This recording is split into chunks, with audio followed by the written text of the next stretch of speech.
The following is a mechanically reproduced announcement, previously recorded from a live scheduled program on 24.7 The Stream. This is not a live broadcast. All guests, callers, and hosts granted 24.7 The Stream permission to be recorded. This program may contain strong language or topics not suited for younger listeners. Parental discretion is advised. Thank you for listening to 24.7 The Stream.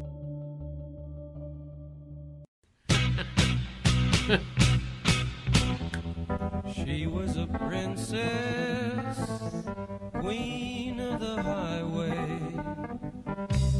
Sign in the road said, take us to Madre.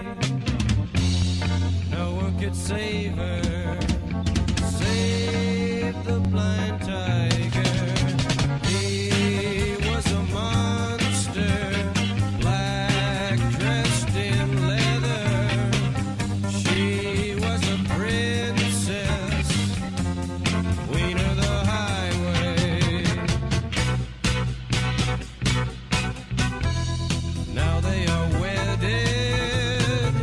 She is a good girl, naked as children, out in the meadow. Naked as children, wild as can be. Soon to have offspring, start it all over. Start it all over.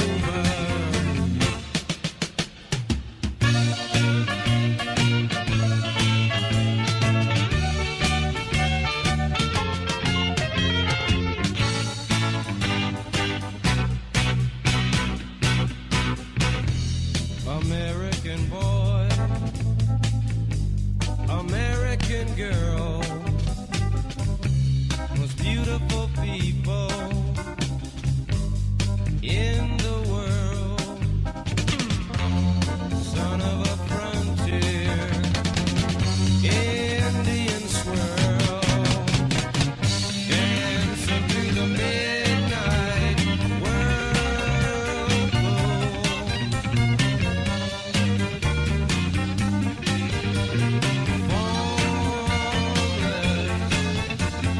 Hope it can continue a little while longer.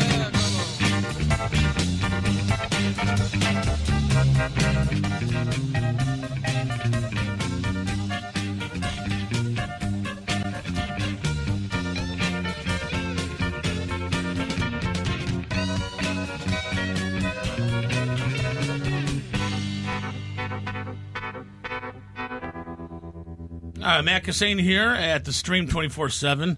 Yeah, a little Doors music to kick things off. It is Thursday, February, what is it, the 25th today, right? Yes. Anybody out there want to confirm that for me? I haven't seen a calendar in about a month, so. Anyway, we have a special in-studio guest today, Dan Lipinski. I was a guest on his podcast last week. Dan, thanks for stopping by, buddy. I'm glad to be here. Ah, no problem, man. So, tell us a little bit about your show. What do you guys do over at the Dan Lipinski podcast? What do you guys do over there? You just interview local celebrities like myself? Local celebrities, not only here, but in general. People maybe writers or producers, could be actresses, singers, songwriters. That's fantastic. And how long have you been on the air for? We've been doing this now since September. Okay, cool. Yeah. Who have you had on? Tell us a few of your guests that you've had on your show. I've had Eileen Gruber on. She's going to be on the Game of Silence on NBC coming up in April. And I've had Sonia Fisher. She makes guest appearances on General Hospital. Wow. Yeah.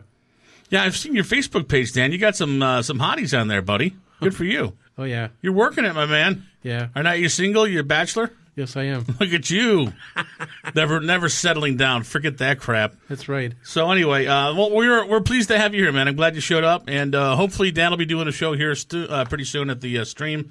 with these guys because they're a great station to be a part of. And I'll go down the list of what we're going to be doing tonight. We have in studio guests the Romeo brothers. You like music, Dan? Yes, I do. Cool. Yeah, the Romeo brothers.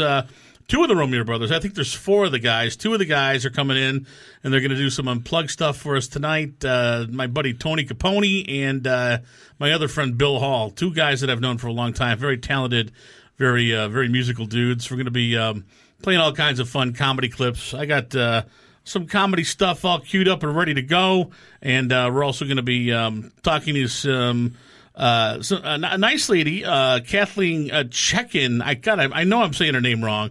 Kathleen Checkin. Please forgive me, Kathleen. It's Cechin. Checkin. I'm not sure. But she is a filmmaker out in Los Angeles, and I actually might be in one of her short films in 2016, so I am giddy about that. And folks, if you want to call in and chat, we got a studio hotline here, 630-445-1213. Please don't hesitate. Go ahead, just call in, and you could ask us questions, and we'll answer them, and you guys can do stuff, and it'll be fun. It'll be a good time. Gosh, I hope somebody calls in right now because I'm literally running out of stuff to say. Last week we had like 10 people in the studio, so if I got worn out, somebody would just take over and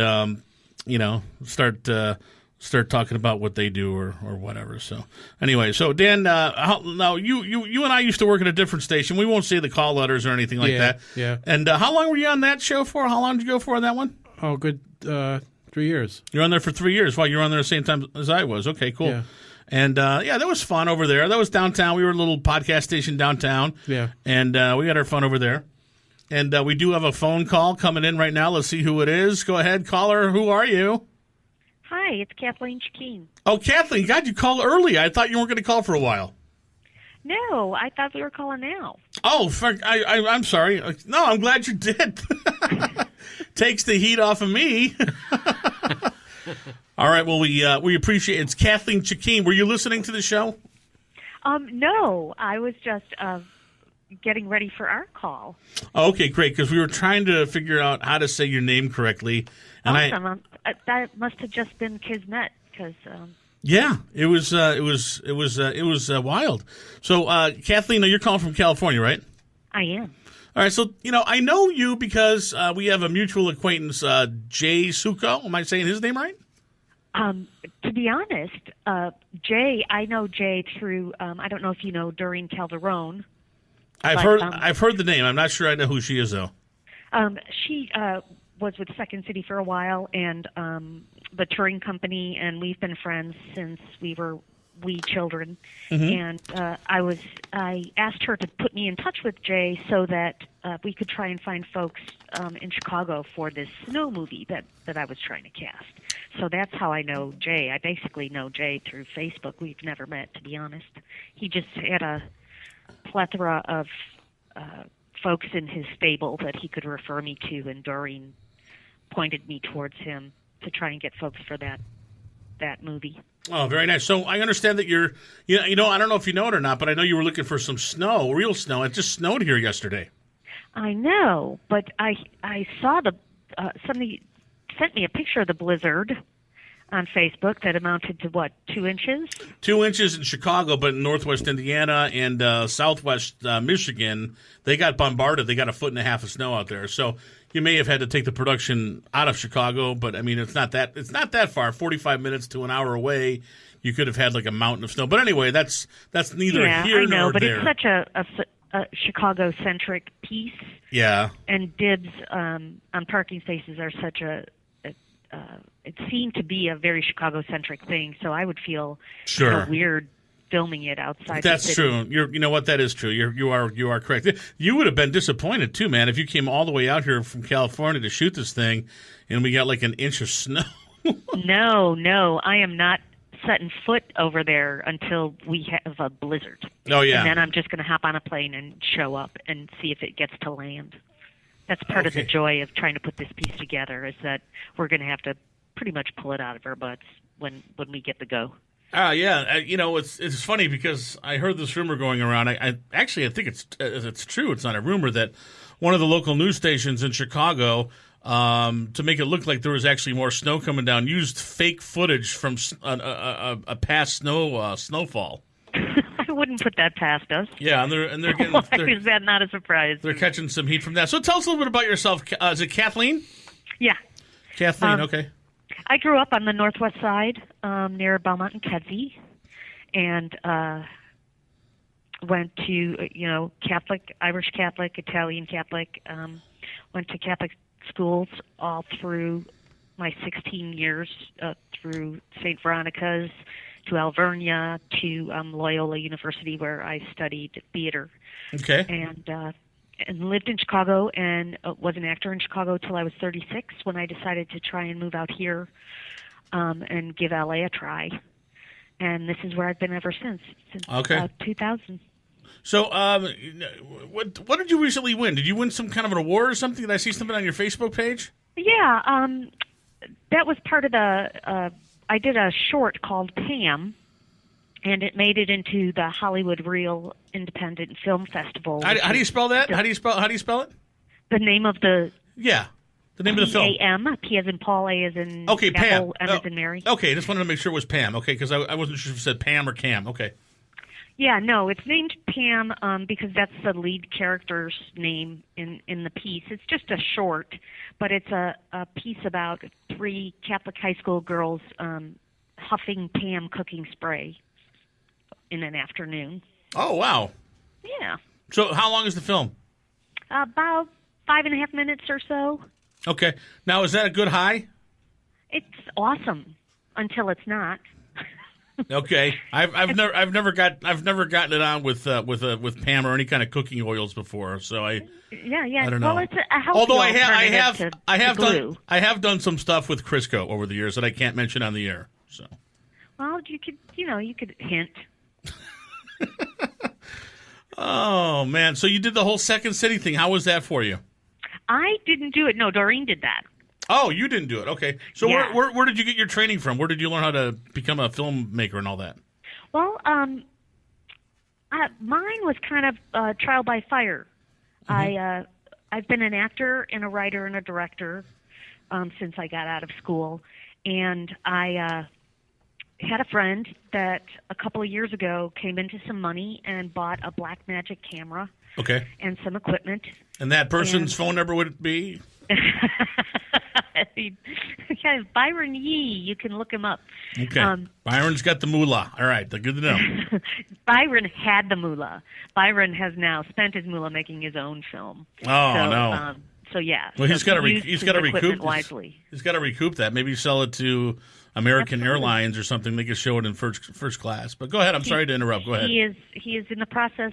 He's in post production and he's getting it ready to send it out and put it in festivals and get distribution. Good. Who did he have in it? Anyone notable or just local actors or? He did have a woman. It's called Aliens, and he did have a woman who was a Spanish soap opera star. Ah, Telemundo. Yeah, I'm not sure of her name. I should have done more homework before I started blabbing about his film. But what he had said to myself and some other pals is if we had an idea for a film we wanted to make and wanted to borrow his equipment for a couple days, that he was willing to offer it up. And I thought it was a chance that I shouldn't pass up. So Okay. I had a little story in my head that I thought I could pull off in a couple of days shooting, and so that's how I was inspired to make my first short film. That's very cool. Yeah, I didn't know what I was doing at all, so I just surrounded myself with people that knew how to make films. Willie Laszlo was the DP, and he also was part of the Second City crowd. Yeah, I know that And- name. I know that name somehow. I've worked with him or done something with Willie Laszlo. I don't know how, but I know that Yeah, name. he ran a festival in Chicago for about 9 years, I believe. Was it the Short Festival? The Shorts? I think it was comedy. It was a short comedy festival. I was part of that in 2001 when Adam McKay hosted it. There you go. Yeah, I was part of that. Yeah, that's probably how you know him then. Mike Toomey and I did a short together, and we submitted it into that. So, yeah. Yeah, he so he's got a number of shorts like over 40 under his belt, and so he was my DP and pretty much nursed me through the project. Okay. So I've since then been sending it out, and it made its first festival this past week. This past Saturday was the first screening it ever had. Oh, congratulations! Did you actually go? Oh yeah, I did. I wasn't going to miss the chance to see it on a big screen. That was fun. That's awesome. That's a Yeah. thrill. That's a thrill, isn't it? It is. It was a lot of fun, and I'm, but it's always, what are you doing next? So Right. so that's where the snow comes in. I was in a film called Geronimo back in the early '90s, and it debuted at what? You saw Geronimo? No, I think this is a different Geronimo. Yeah, this is a Geronimo. This was Did not. you play Geronimo? No. It was about a bunch of a bunch of kids that went to a summer camp up in Wisconsin. Yeah, it was not the Geronimo you guys are thinking of. This is a Geronimo. It was a low budget film, but I should have just shut up and went with it and said, yeah, I was in Geronimo. Yeah, I was, and I was in. I screwed up. Yeah, I could have. Was it a full length or was it a short? It was about 80 minutes long. It debuted at the Music Box Theater, and Nice. yeah, you can buy it online. It's how I got onto IMDb. Yep. Yeah, so there you go. That's one of the benefits of getting shown on a festival is that it legitimizes you in some respects. Well, Kathleen, when you come to Chicago, when you finally get this baby rolling here, I would love to be part of it. What's it called? This one at the moment is called Survival of the Fittest. This one that you're working on, the one that you asked me to be in, or the one you asked me to audition for? Yeah, that's the working title. Okay. It's fluid, and because the diva Snow chose not to show up, and she's the main character this year, it gives us a little more time to make it a little crazier than we thought we were going to do in the first place. So it's growing exponentially as we speak. Yeah, I'm looking forward to being in it. I just hope you guys get some snow and can get out here and do it. I'm really looking forward to it. Me too. And do you want to talk about what it is real fast? You want to give it away, or do you just want to keep it out? It's basically a story about the Chicago phenomenon of saving your space that you have shoveled out in front of your house, right. And how if Dan, have you been there for before? you respect it. Yep. I got my buddy Dan here. He lives in Chicago. Dan, have you actually had that happen? Oh yeah. Do you save your spot with a chair? Not lately, but we used to. You used to do that? Lived on the southeast side of Chicago there, near 106th Ewing over there that way. And have you ever come to fist over a spot? Not close, but. Okay, but you know what they're talking about. We used to live on a bus route, and you get your street plowed. Of course, you get your car plowed in, Okay. Right, and you spend an hour shoveling that thing out by hand. Yeah.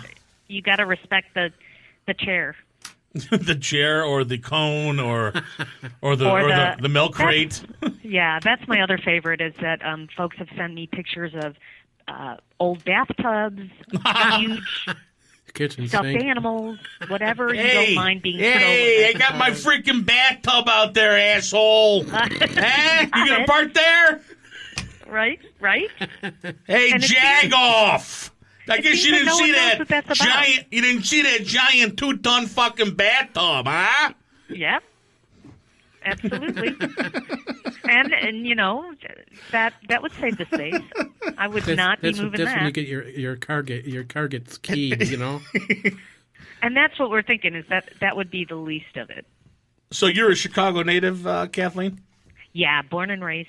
Okay. And where did we talk about where you went to school and all that, or? Yeah, I grew up on the northwest side. And where did you attend school? I went to St. Veronica's grade school, And where did you go to high school and college? Alvernia High School, and then Loyola in Rogers Park. Okay. How much do you weigh? What is that about? Yeah, Nah, you know what? just- You can't have everything. I don't know. I drank a bottle of gin before I got here tonight. I don't know what I'm doing right now. Awesome. It's after noon somewhere. Well, listen, I don't want to keep you because I know you're out there in beautiful sunny California. What part of California are you in right now? I'm in Los Angeles, downtown Los Angeles. What's the temperature Yeah. there? What's the temperature there? I don't know, but as soon as I get on my bicycle to ride home, Oh, Really? I can tell you. Well, what do you think it's about? What do I think what's about? The temperature, about. What do you think it's roughly near? Oh, well, it's 70s, 80s? yeah.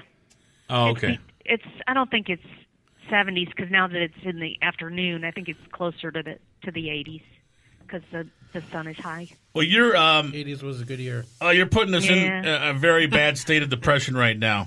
So, Well, I moved. You can do it. when did you move out there? When did you leave town? 2000. 2000. And have you regretted the choice, or has it been the best thing you ever done in your whole life? I don't think it's on either one of. It's in the middle of that scale. Okay. I loved Chicago and the nature of the humans there. Okay. We're a pretty friendly, no bullshit kind of town. And L.A., it being bigger and full of more people from more places, I think, and us being in our cars most often, Right. does not lend itself to the same kind of camaraderie Sure. that happens back home. But I am finding that over here that we're a little more progressive in the way we think about things, and things are a little bit more diverse in Los Angeles than they are in Chicago. And I've met a lot of really interesting people that are with different experiences than mine. Well, keep up the good work and don't give up, because I'll tell you a quick story. A buddy of mine did a film short back in like 2001, 2002, right around there. And he did it out in Los Angeles with some buddies of his that he knew that moved out there from Chicago, Second City guys. And my buddy's name is Tyrone, and I'm not allowed to say his last name because of a restraining order. But Awesome. So you guys are close? yeah, oh yeah. But well, I call him my friend, but obviously the restraining order would, Yeah, that put a damper on it. it would. But he did a little short film, and it turned out to be really good. And he sunk a lot of money into it, and he directed it. And it's up on the net. It's called Street of Pain. Street of Pain. Just type in Street of Pain short film. Okay. And now the reason I'm telling you this little story here, Kathleen, is because the three actors that he used in the film, Second City guys, one was Ian Gomez. Mm-hmm. The other guy's name was Ken Campbell. And the third gentleman's name was a guy, I don't know, you may have heard of, Steve Carell. Absolutely. So anyway, he made this short film, and like I said, those guys, Steve was on the Daily Show back in those days, and he was kind of getting well known and He stuff. was getting up there. But after Anchorman and 40-Year-Old Virgin and all that stuff, he re-released the short film, and he sold it to some internet stations and some cable stations, and he told me that he sold it to an airline, an actual commercial airline that was running it.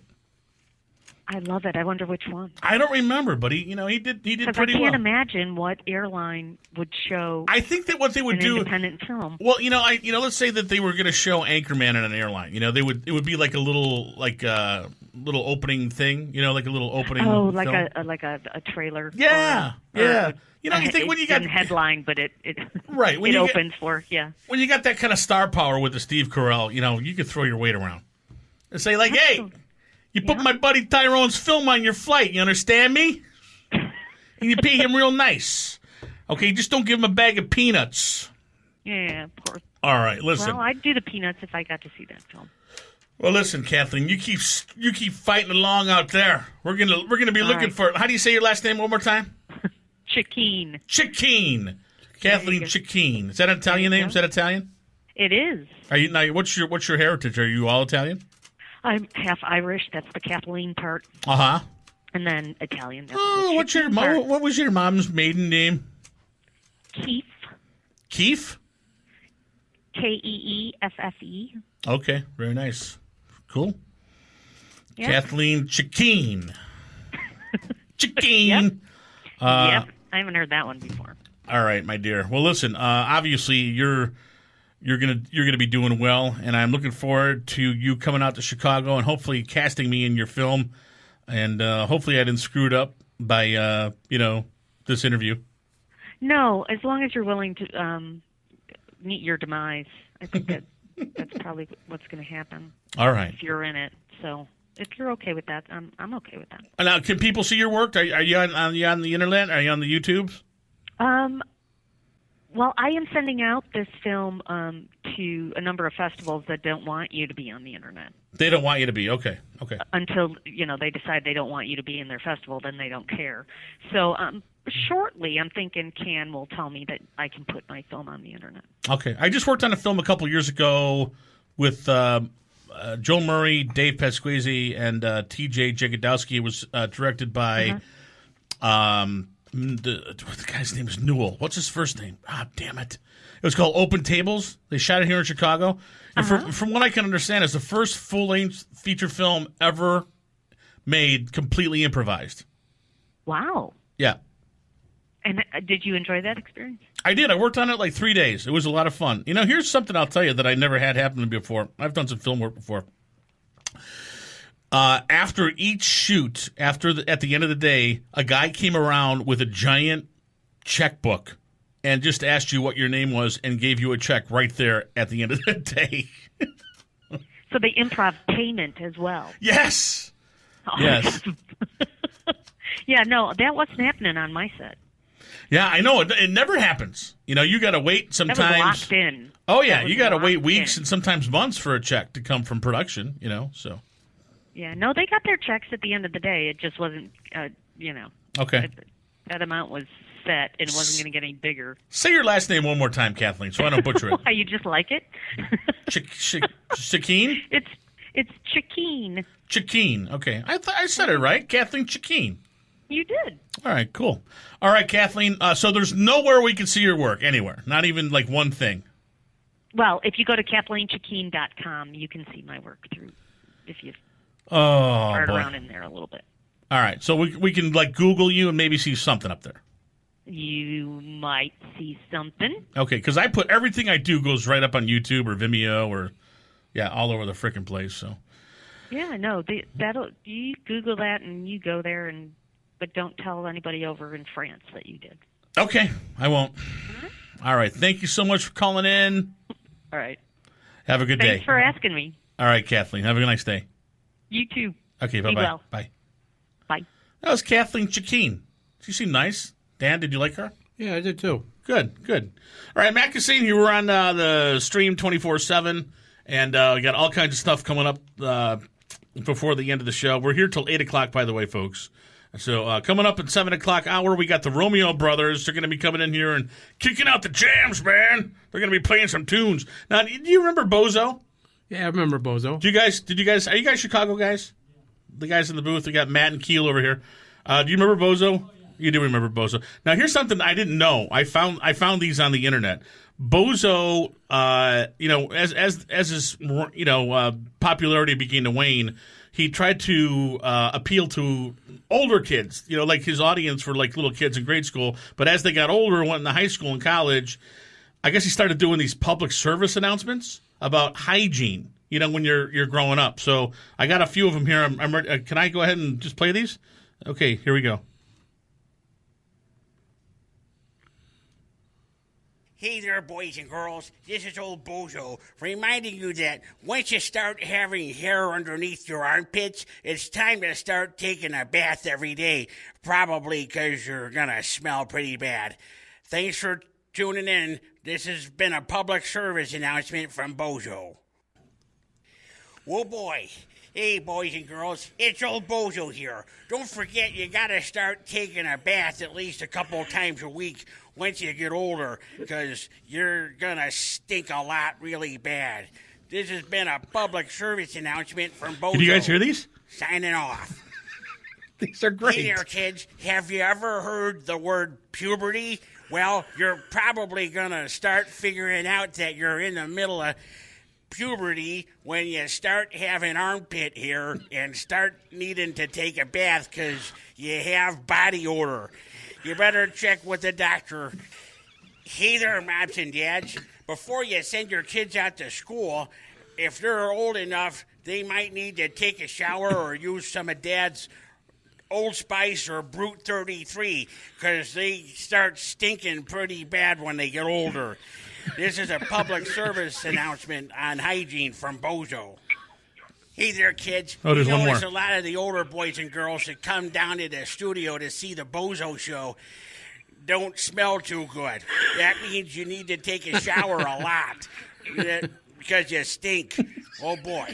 This has been a public service announcement from your pal Bozo. I don't remember hearing those or seeing those on WGN. Do you guys remember hearing those? I don't remember that. That would have been a shock, though. You know, like Bozo goes from endorsing, Wonder Nut bread or butternut bread to body odor PSAs for kids. Yeah, really. Who's on the phone? It's me, Rich Munich. How you doing? Oh God, loud. Ears loud. Ouch, the loudness, the earphone lady. Good, Rich. Are you on a fucking bullhorn? What are you doing? Hi, this is Rich.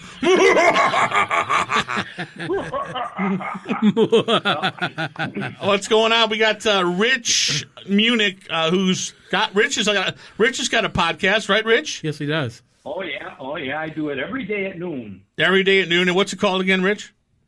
I started up a new one called Fix Our Democracy. Okay. How's that going? How's it going for you? That's going. Oh, it's going. Good. Let's see. I'm running for committeeman here in the 16th ward. Oh, nice. And so we're out in Naperville, so nobody knows what the hell you're talking about. But I'll go ahead and we'll try to get you some votes if there's some Southsiders listening to the show. Yeah, some people on the southwest side there. We're gonna try and see, because it's not really a democracy if there's only one party, right? That's right. There you go. So what are your what's your agenda, your referendum, your political stance on the topics and the issues of the day in Chicago? Well, I mean, I'm going to try and build a Republican ward organization here. Okay. Because there isn't one. For 30 years that I've lived here, there was no Republican ward organization. Uh-huh. And it's basically the Democrats do whatever they want and just raise taxes whenever they feel like it. You know, that's my big issue is, well, you're raising taxes. You didn't ask me if you're going to raise taxes. You're just going to raise taxes. This is why people are moving out of Illinois. Very good. Chicago right now, the population level in Chicago is the same as it was in 1920. Oh, man. So, Rich, I wanted to tell you, I was flipping around because I live out in the suburbs, out in the Elmhurst area, and Saturday night I was flipping around and I caught you. Rich was or is or part of a cable access TV show called the TV Hams, right? Isn't that what you guys call it? Oh yeah, that's what we call it. You guys have been on Gentleman Grachowski show. The Gentleman Grachowski show. You guys have been on the air for at least 10 years, right? Yeah. I think we've worked with Larry for about 10. The show is going on. It's in its 13th year. Okay. Yeah. Yeah, Cam TV, channel 19. Cam TV, Channel 19, Larry Grachowski's host, Rich Munich, and I've been a guest on the show before, the TV Ham show. That's how we all know each other. And Rich, one time, real quick, what's the name of your fancy smanchy podcast? Or you have several of them, right? Well, yeah, I started a show. a couple of weeks ago. I was calling it Fecal Matters. Yeah. Fecal Matter. I think that was the name of my punk band in high school. Fecal Matter. Is that right? Yeah, we were great, man. We were fantastic. Fecal Matter coming to the stage. Our slogan was, "We sit around talking shit about the shit that we don't know shit about." There you go. All right, well, listen, Rich, I got a ton of stuff. We're going to book you as a regular guest on the show sometime so we have more time to spend with you. But once again, Rich, tell everybody what the name of your podcast is. Yeah, Fix Our Democracy. Okay, and how can people find it? On my YouTube channel, the Rich Munich channel. And how do you spell your name so they get it right? Like the city in Germany, except with two N's. Munich. Yeah. Right. Okay, because Rich Munich. Rich Munich. Just type in Rich Munich podcast, and it'll come up, right?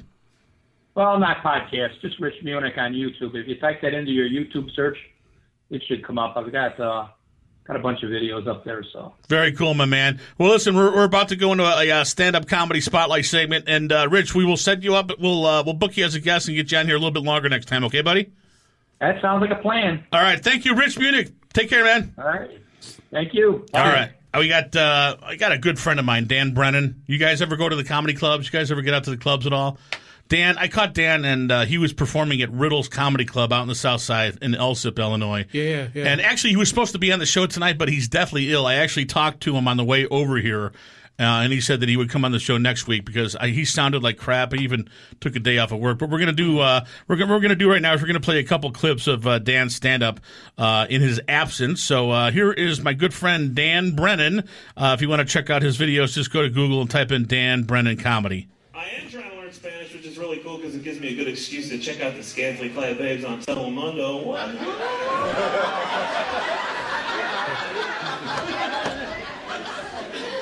Just the other day, my wife was like, "What the hell are you doing watching Telemundo?" I'm like, "Hey, I'm trying to learn some Spanish." She goes, "Why do you not have any pants on?" I'm like, "Hey, no hablo inglés, no hablo inglés." Shitty weather, I'm so sick of it. Me and my wife are already making vacation plans. She's like, "Why don't we go camping? We've never gone camping before." And I was like, "Yeah, that's a great idea, you know, because you only break your back all year long and keep a roof over your head. Why don't you take one of those precious few weeks where you don't have to go to work and go and live like a homeless person?" That sounds like a lot of fun. Yeah, that sounds relaxing. We won't even bring any groceries with. We'll just go around begging for food. That sounds like fun. Last summer, we went to Indiana Beach on vacation. Anybody familiar with Indiana Beach? Yeah? Couple folks? Yeah? If you're not familiar with Indiana Beach, it's where you go on vacation when you two brokes go to Wisconsin Dells. So,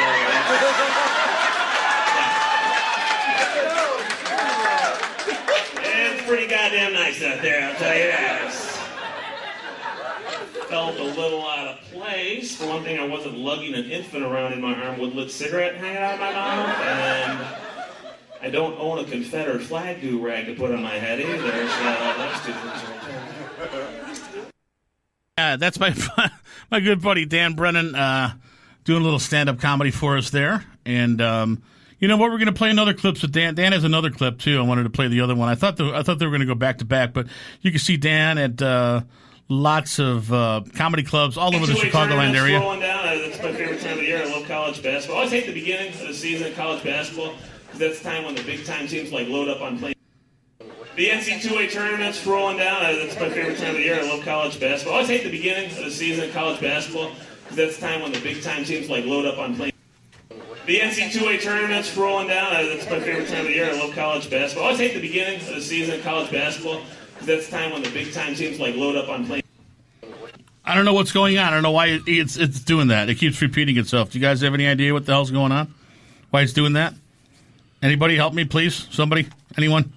Does anybody know why it's doing that? Why the video keeps repeating? Good excuse to check out the scantily clad babes on Telemundo. This is not going good. This is not. I'm not. This is not going well at all. So I'm not sure why that's college happening. Basketball, that's the time when the big-time teams like load up on planes. There it goes. The NCAA tournament's rolling down. That's my favorite time of the year. I love college basketball. Try this one more time. The season of college basketball. Why the F is it doing that? Big-time teams like load up on planes. I don't know. The NCAA. All right, we're gonna skip. We're gonna get out of that. So anyway, what's going on? Who's this over here? Oh, hey Matt, how are you? Doing well. Any idea why it's doing that? Are you connected to the Wi-Fi network? I don't know. I don't know why it's doing that. I played videos off. I just played a video off of here before. It didn't do that before. Look fine. I don't. It's a little bit weird, yes. All right, well, we'll try to figure out.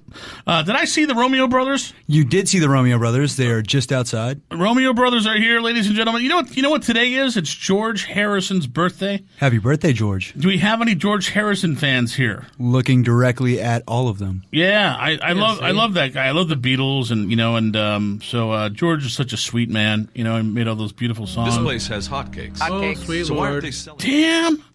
Anyway, so we're gonna play a little George, take a little bit of a break, come back, and hopefully we'll get this mess all figured out. It's not the radio station's fault.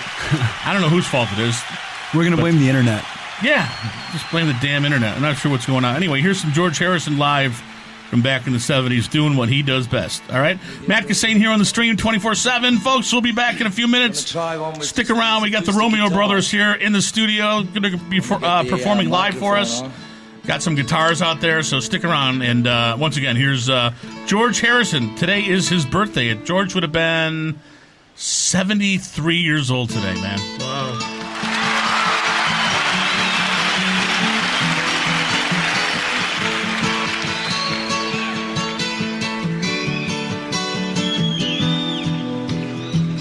Here comes the sun. Here comes the sun. I say it's alright. Little darling, it's been a long, cold, lonely winter. Little darling, it seems like years since it's been here. Here comes the sun. Here comes the sun. I say it's alright.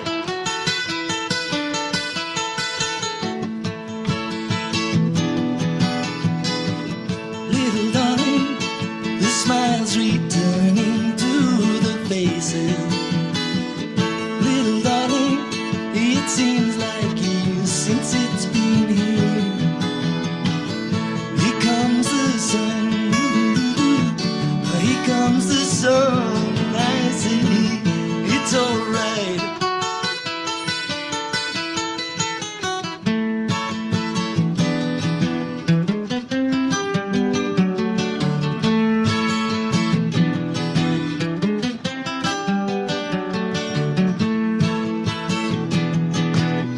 Sun, sun, sun, here we come.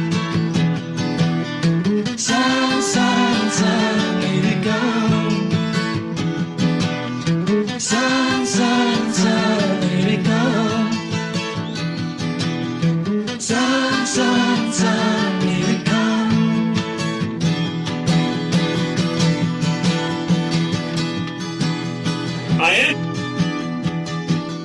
Little darling, I am trying to learn Spanish. is slowly melting.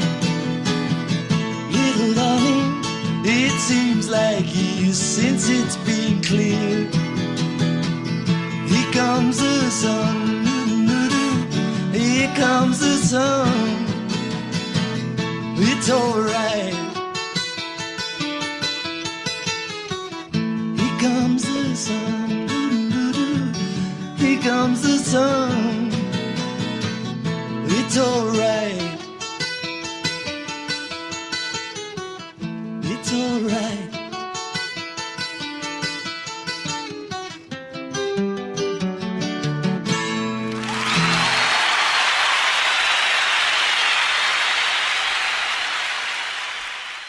The NC2A tournament's rolling down. That's my favorite time of the year. I love college basketball. I always hate the beginning of the season of college basketball because that's the time when the big time teams like load up on playing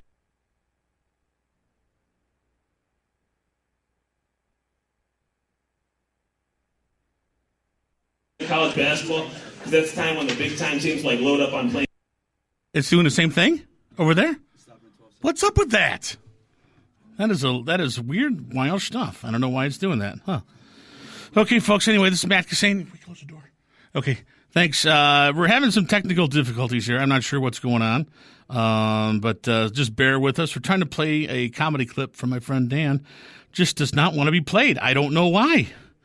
I can't figure out for the life of me what's going on. So anyway, folks, we got a studio line here if you want to call in and say hi. 630-445-1213. Tony Capone and Billy Hall, two members of the Romeo brothers, are here. They are in the studio. They're going to be performing for us live in just a few minutes. They're getting tuned up and they're rehearsing a little bit out there. So please stick around. Don't go nowhere. And yeah. So we're excited to have those guys here in the studio, and we have a clip that I want to play that they that was shot a few years ago. I actually shot this; it's up on YouTube. It's the Romeo brothers playing with Rick Nielsen of Cheap Trick at the Metro in Chicago. Hey, if we're gonna do this song, I gotta bring somebody special on. Here it is. The two is Rick Nielsen, ladies and gentlemen, from Cheap Trick.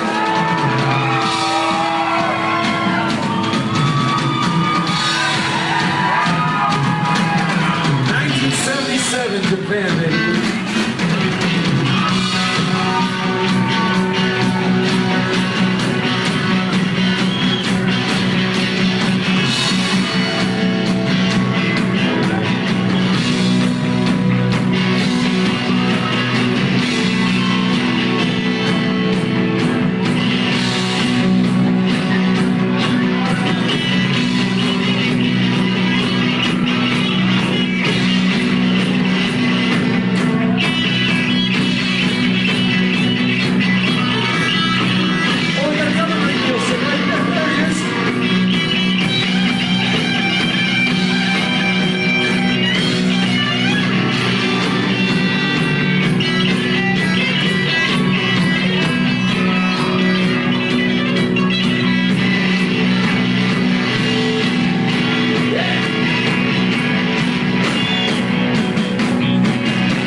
Romeo Brothers. Harry Wentz. Happy birthday, Harry! Oh yeah, Harry Wentz was there. That was Harry's birthday. How's Harry Wentz doing? Is he still Is he still doing the ACDC shows or? Yeah, he got them all set up, and now he's doing all kinds of stuff. He lives in Pennsylvania now. He's a big shot. He's an audio guy. He's like the. He's the king. Yeah, he's the regional global manager for Clear Global. Here you go, right in there, guys. Okay, Got to get right up there. All right, sorry, man. No problem. So we can hear you a little bit better. And we got Tony Capone and Bill Hall, the Romeo Brothers. Yeah, they want to move those a little bit closer to you. There you go. Perfect. Awesome. There you go. And how are you guys doing? Doing good. Great. You know? You guys made it all the way out here to Naperville. Yeah, we missed the snowstorm. Yeah. Are you guys disappointed that we didn't get that big blizzard? Yeah. Are you? Me too. I'm upset about that. Me too. We could have used it. I'm going to have to figure out how to like just feel better about that. Yeah. So the Romeo Brothers, man, I was together. I think was I at your first gig you guys ever did at the Melrose Feast in 2012? I think so. Was that your first gig? You had DeMarco in the band. It wasn't It wasn't our first gig, but it's weird the way the Romeo Brothers kind of came about. But yeah, Paul was in the band for that show. That was it, just that one show. For that show.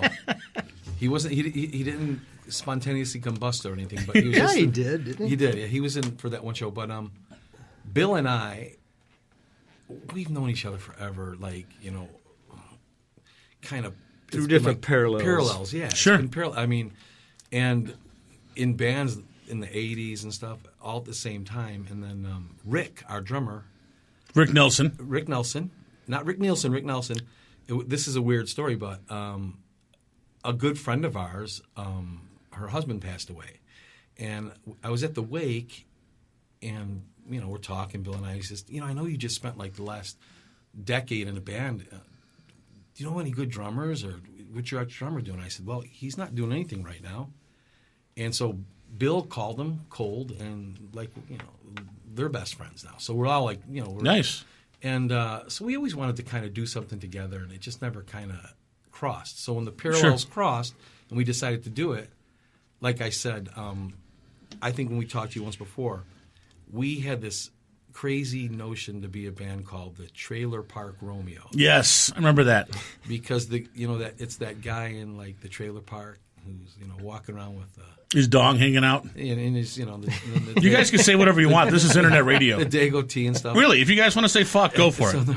Fuck. Bill, just say it. Get done. There you go. So let it all out. We started that band, and then it was like hard to find players. We had a couple bass players. We had the other Paul, right? We had another Paul, and so then I said to Bill, you know what? Let's just do this little acoustic thing, okay? And we'll just be like a spin-off of the Trailer Park Romeos, and we'll be the Romeo Brothers. Okay. So Bill and I started playing some things, and then we said, let's get Rick in on this, and we got Rick in on it with us. And instead of using sticks, he used wacky sticks and brushes. And then Mike Eberlein, who played in a band with Bill for a long time. But we did some shows with Rick, just me, Tony, and Rick. We opened up for Three Dog Night. Three Dog Night, yeah. We sold out show nice. one night. Yeah, that was great. That was great. Very cool. Yeah, thanks, Rhino Nessie.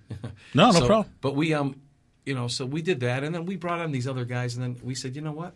Let's just make a whole band, but we'll just do it with acoustic guitars. Yeah. I mean, we like to play, our regular stuff too. Sure. When we can be, but it's kind of cool. So we, that's what we're doing. I mean, we're playing clubs and stuff, and it's a little bit different because when you use an acoustic instrument as opposed to an electric guitar with effects and everything, no matter what we play, it sounds like us. Okay. So,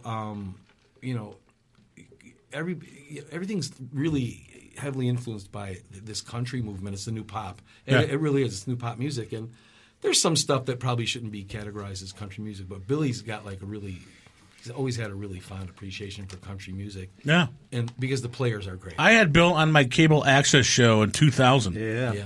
And he did some of his original songs, right? Yeah. And they were great. We're going to start doing a lot of those again. But so basically, whatever we do, we could do like a Foo Fighters song or an old '80s like song we'll do later, and it's just it's us. So this is stripped down, of course. It's just Bill and I, but right. you know, we do it because we like to do it. You know, Okay. we just like to play. So that's all. You know.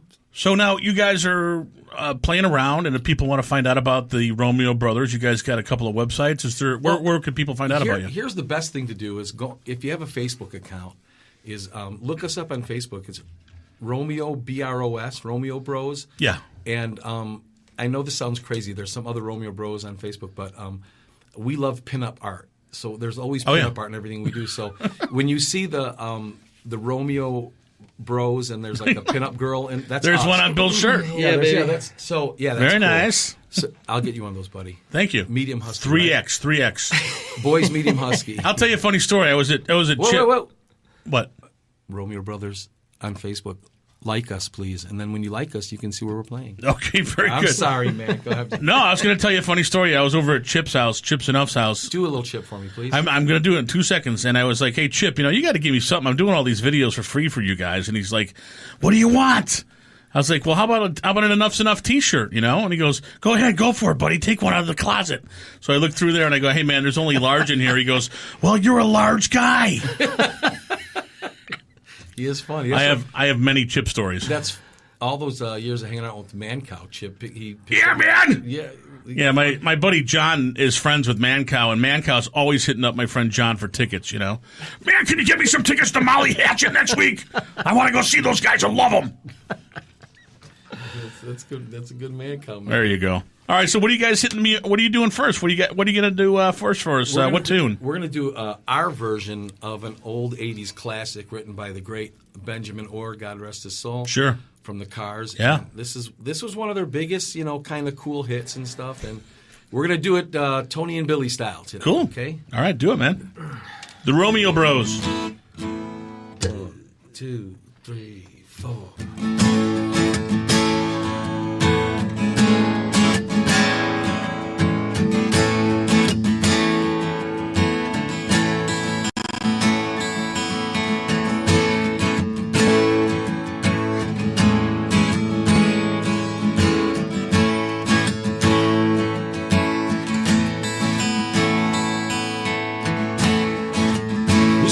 Tell you when it's too late.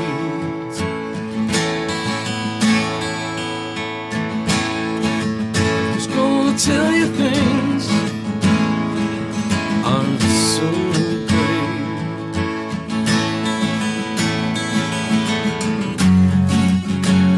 Can't go on thinking nothing's wrong. Who's gonna drive you home tonight? Come on, Billy. Who's gonna pick you up when you fall?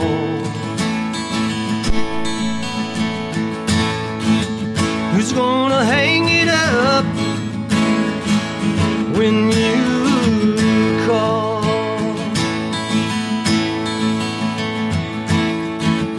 Who's gonna pay attention to your dreams? Who's gonna plug your ears when you scream?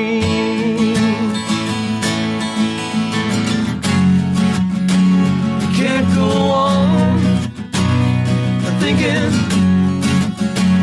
nothing's wrong. Who's gonna drive you home tonight?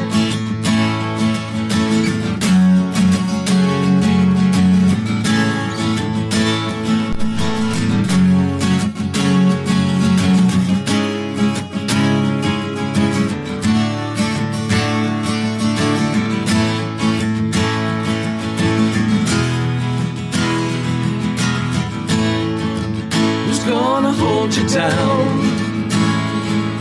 when you shake.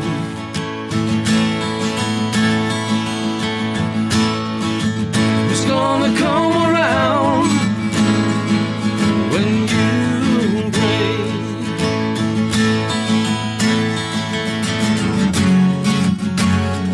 can't go on thinking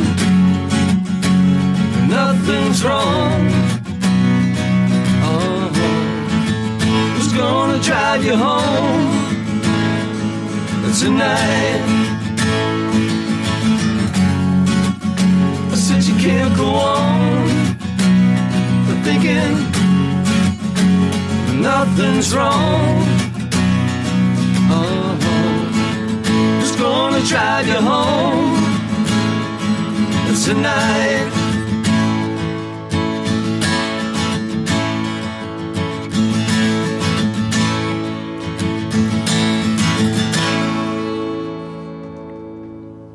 Romeo Brothers. I go. Bill and Tony. Very nice, guys. Thanks, buddy. Very nice. Thanks. That was pretty, man. I always loved that song. I had a mixtape back in college that I made for my girlfriend when I wanted to be somewhat romantic. And that's a good song to get laid to. Yeah. That was a good one. Mandicello was on there. Oh, that's another good one. Yeah, Mandicello. I love it. No, I think I had a Simon and Garfunkel song on there. Why not? It all worked, right? Yeah, whatever works. She might have been a Jewish broad. I don't know. She liked the Simon and Garfunkel. Yeah, you never know. Yeah. Oh, God. You're international. Let's find out about you guys a little bit about. I know a little bit about you guys, about your formative years. I know Tony's a Chicago guy, and I know Bill's from Missouri.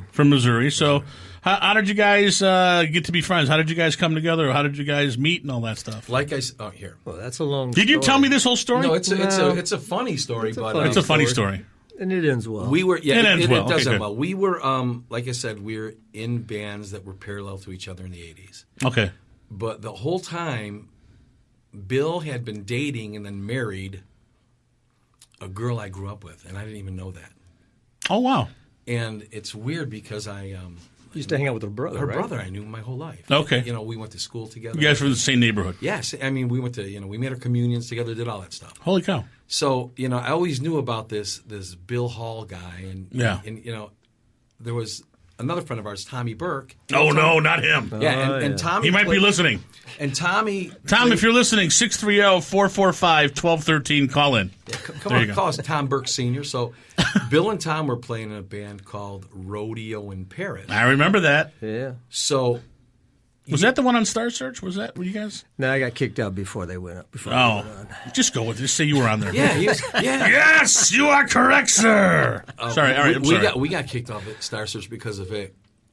Because of Ed? Vic Fox, Vic Cerny, yeah. Oh, really? Our matinee, yeah. That's right. Yeah, Holy crap. Kids. That's a long time ago. Yeah, Enough's 100 pounds ago and 300 Vicky pounds Fox. of hair, yeah.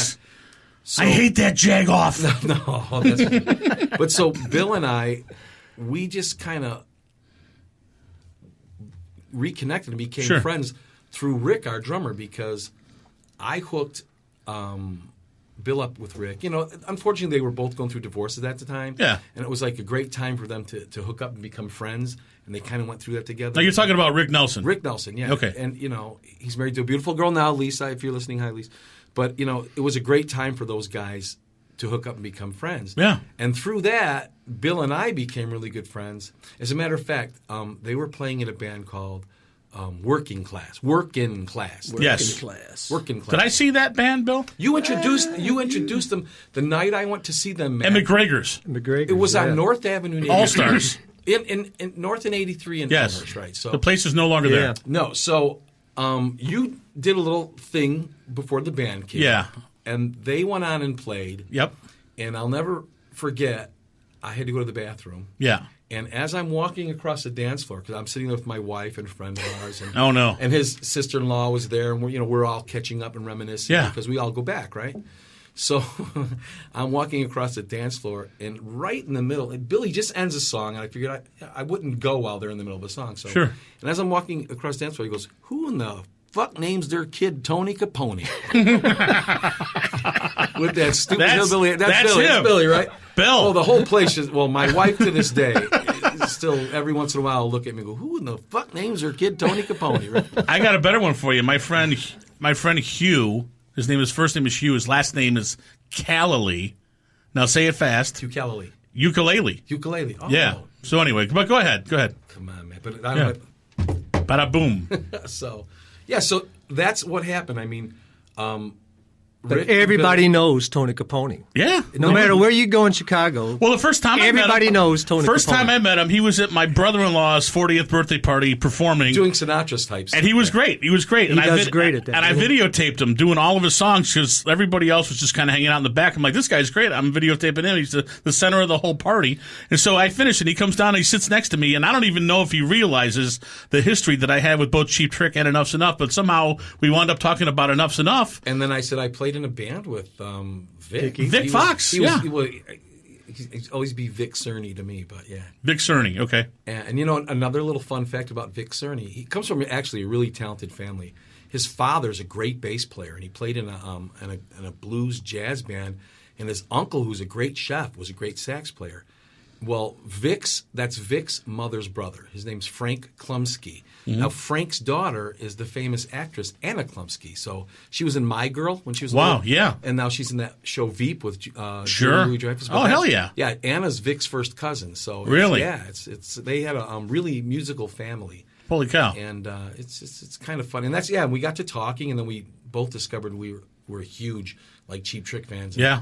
No. Well, you know Rick and his family. Yeah. And I knew them a little bit, not like you. I mean, you were a lot closer, but your wives knew each other, right? Wasn't that the deal? It was Harry's wife Cheryl. Harry, okay. And Rick's wife. Okay. They, because of Harry. Right. Harry, he did a lot of stuff with those guys. That's how I got to meet those guys. That's how I found out about Harry Witz, was because of all the production work he did with Cheap Trick on Music for Hangovers and Silver. Yeah, I went to every night, every one of those shows. By the way, tickets tomorrow, if you're a Cheap Trick fan, at the Metro, April 1st. Tickets go on sale tomorrow. Oh, hey, maybe we should go, bud. Yeah, maybe.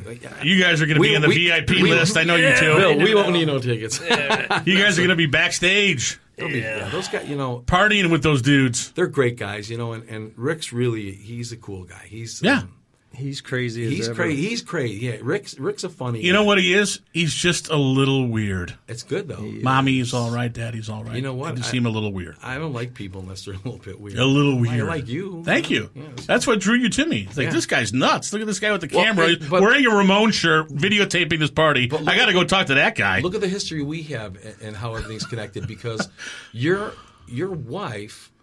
My wife. Your wife. Yes, this is my wife. She's boring. Listen, my wife. Give me your tears, Gypsy. So anyway, he likes Joe. Borat. You're Karen. I know you. You know Karen forever. For my whole life. Yeah, you guys grew up together. Yeah. From where? He knows my sister-in-law like really good. Too good. His sister. I got to behave myself when I'm around everybody. him. No, well, I grew up here. Karen's. Melrose. But here, Karen's first cousin was my next door neighbor, so we all grew up together. I mean, I know Keith. I knew the whole family forever. Okay. And what was her? Who was her first cousin? What was her? Leslie Versillo was her name. Leslie. Okay. Yes, I know Leslie. Yes. I haven't seen her in a while. No, she moved really like. I miss old Melrose Park, man. Come Back In, Slicker Sam's, all those places. I'm going to tell you though, Dunk Donuts is still there, and I still go there. I still love that place. Division Street's hot now. Is it? We've got this. A couple of friends of mine, my friend Frank Fioretti and a good friend of mine, Paolo Della Pedro and Greg Veda. Greg works for the Village, and Frank owned Exit for like 15 years. Okay. But he sold out and everything, and they opened this little place called Il Poveretto Cafe. It means the poor man's cafe. It's got a wood-burning pizza oven in it. We took Billy there for his birthday. In Melrose. On Division. Really? It's great, right, Bill? Yeah. It's really cool. And the other place that you played at. Abruzzo's. Yes. So you have Abruzzo's, Taverna, and Il Poveretto. So you got really 3 great little restaurants on Division. Before I forget, were you there? Was it a year or two that Robert De Niro stopped in, or were you part of that? Or? You know what? He just stopped in because he was thinking about shooting a movie over there. Okay. And a lot of movie stars came in and out of there. I got to be pretty good friends with William Forsythe. Yes. He's great acting. And we got to be pretty good friends when he was shooting Mob Doctor. Yeah. And he was a great guy. I miss him. He had to move when the show got canceled because they got to go where the work is. But the day that Robert De Niro was there, he got so bombarded that I didn't go. Right. Because So everybody knew he was going to be there. No, but here's what happened. It turned out people started calling one another. was, Get over here, De Niro's here. There was a baby shower going on the day he was there, so everybody at this baby shower. They probably thought they hired a Robert De Niro impersonator to come to the baby shower. Look at Joe. Look at me. Now look at Joe. Look at Joe. A little bit. You know what I mean? You fuck my wife? What do you got balls big enough to ask me that, Jake? It was on, you know what? I couldn't sleep the other morning. I woke up at 3 o'clock. Raging Bull was on. What a great movie. Yeah. It was. Oh, yeah. My God. My dad took me to see that when it was in the theaters. Yes, it was a rite of passage for me. Oh, yeah. I was a freshman in high colorful school. vernacular in that movie. Yeah. I learned a lot. So it's funny because we kind of all know each other, and then you've known Bill for a long time, and see it's kind of Larry. I'm gonna eat that dog for dinner. Whatever. Sorry. I love that. You gonna me about a steak? He ain't pretty no more. There you go. He ain't pretty no more. Tommy, that's it. So. You know who that was? The coach from Cheers. Oh yeah, that's right. Yeah. That's right. You're right.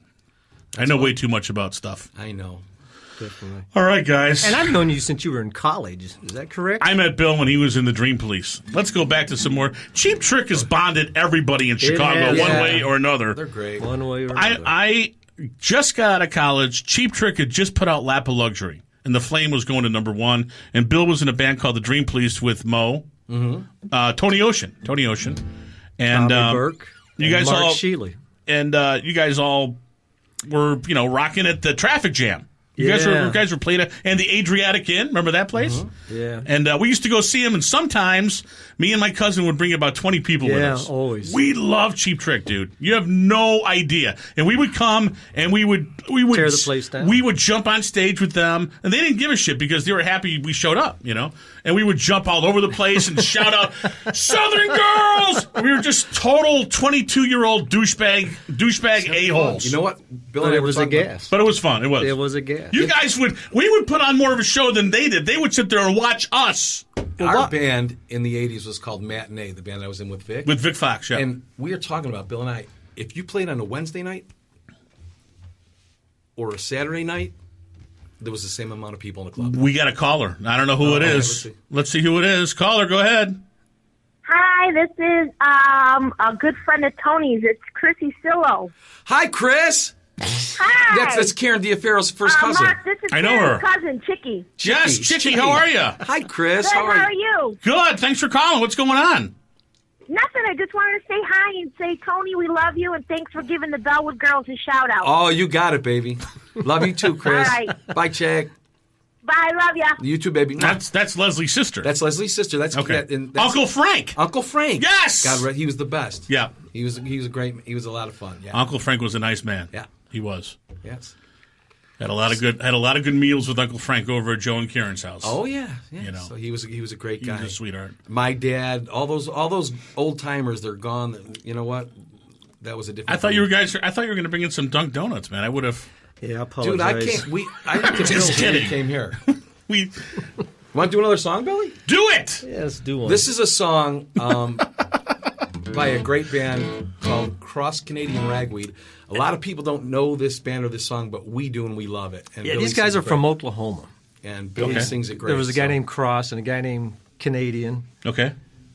And they just smoked a lot of ragweed. So. Okay. Skunkweed, ragweed. But they did. They had a huge following. Okay.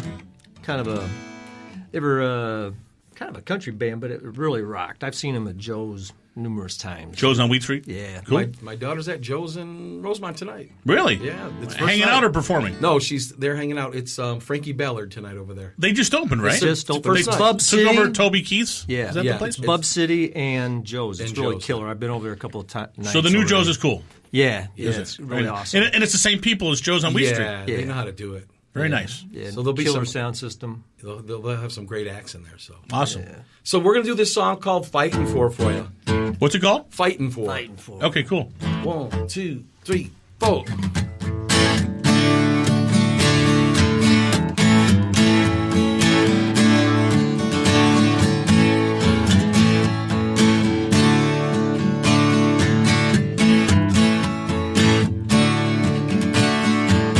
Well, it's late, and you know I've been up drinking.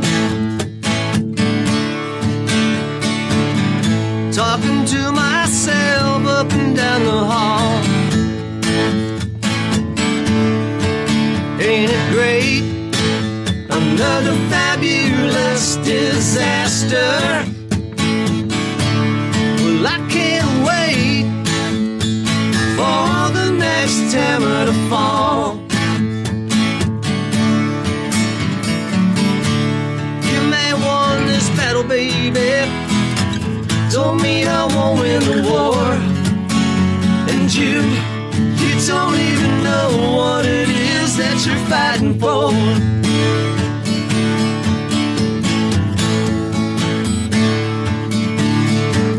Well, it's early, and I know you've been up waiting, waiting for me to finally call. Talking dirty, it ain't what you really wanted. So slam another phone up against the wall.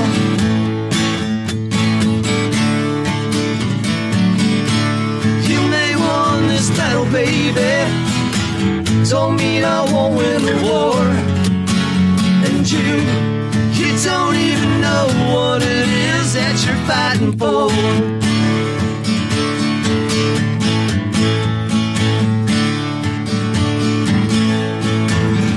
Think about me when you're out there, honey. You know sometimes I will. Sometimes I feel like a broken stone rolling down your hill.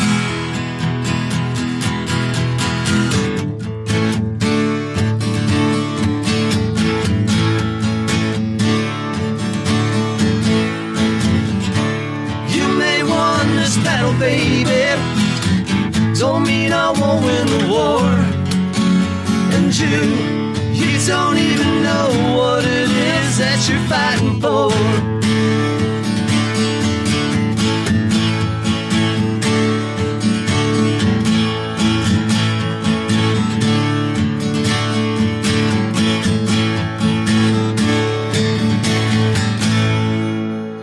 All right, Billy Hall. Very nice, guys. Thank you. Thank you. Very nice. Fighting for. Yeah.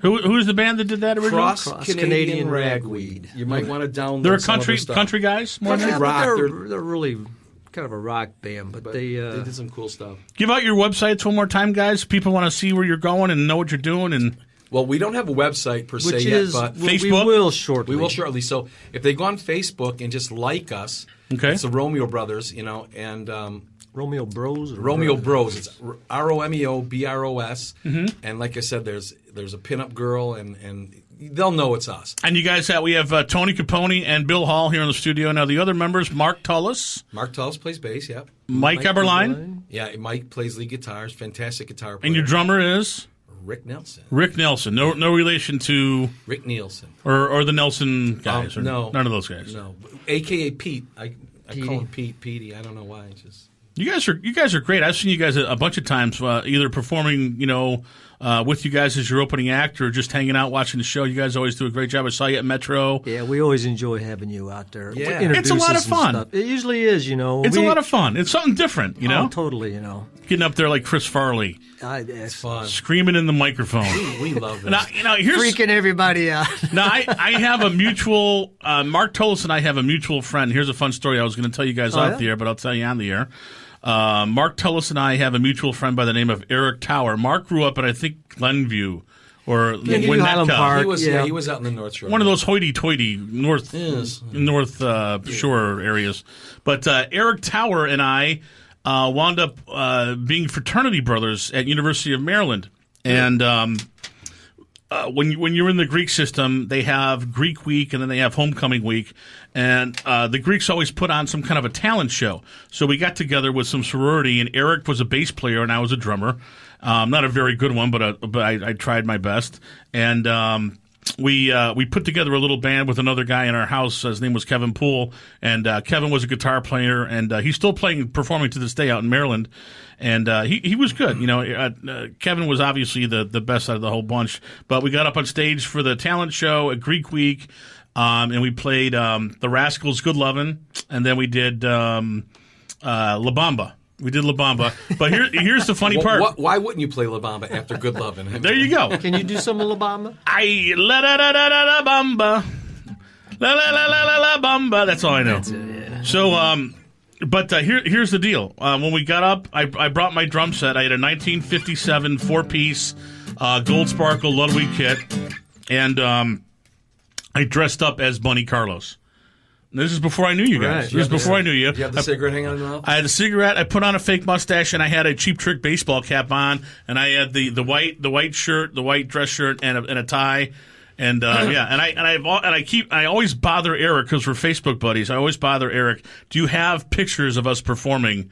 I want to be able to show people these, and I don't think he has them. So I don't think there was any photos ever taken. Did you ever meet Mark? Yes, I did. I met Mark at the last time you guys played in Melrose Feast, the Feast. Oh, okay. He was there, and then I met him at one of your rehearsals or something like that. Oh, that's right. At Rick's house. Yeah, when we did that, yeah. Yes. So anyway, there's a little story for you. Yeah, a little something. A little something. Yeah. We are. Anyway, we were just talking. We are getting ready to right now before the summertime. We're getting ready to do some recording. Okay. And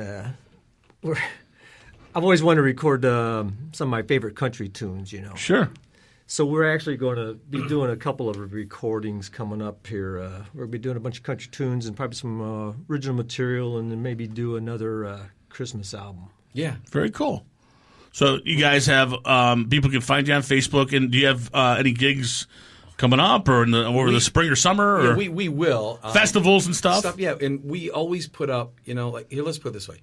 We put up stuff. We're fly by the seat of our pants. We don't have a booking agency. We take...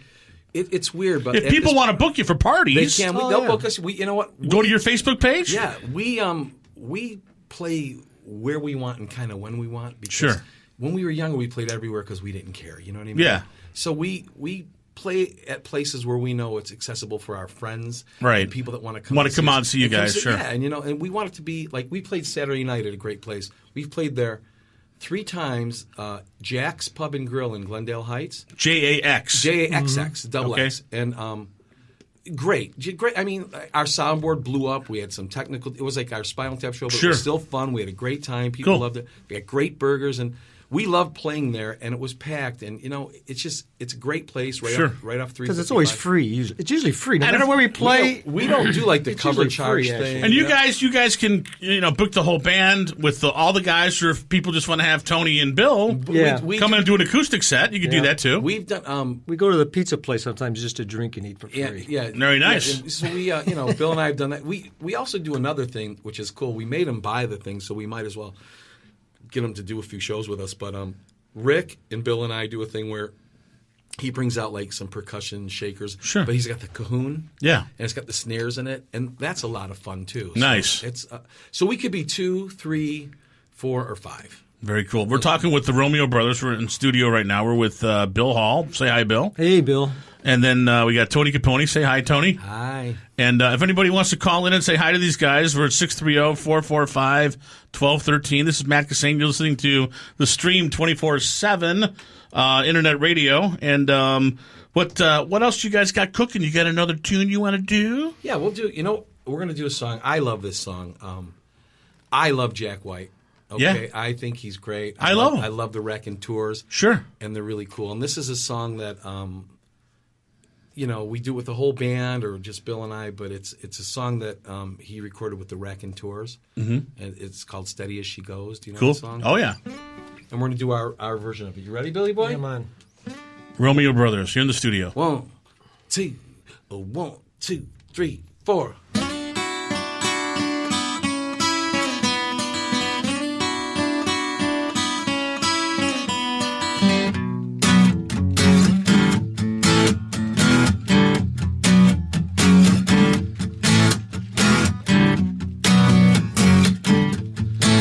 Yourself a girl and settle down. Live a simple life in a quiet town. Steady as she goes, steady as she goes. So steady as she goes, steady as she goes. So steady as she goes.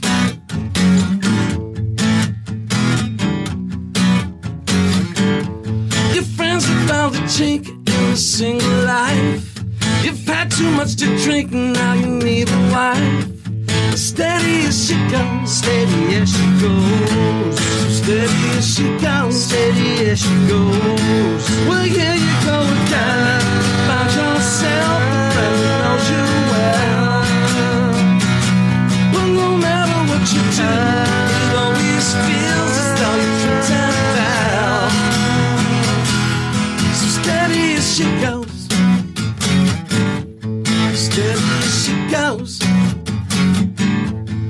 When you have completed what you thought you had to do, and your blood's depleted to the point of stable blue, then you'll get alone.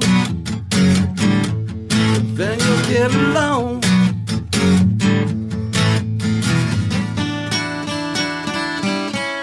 Steady as she goes, steady as she goes.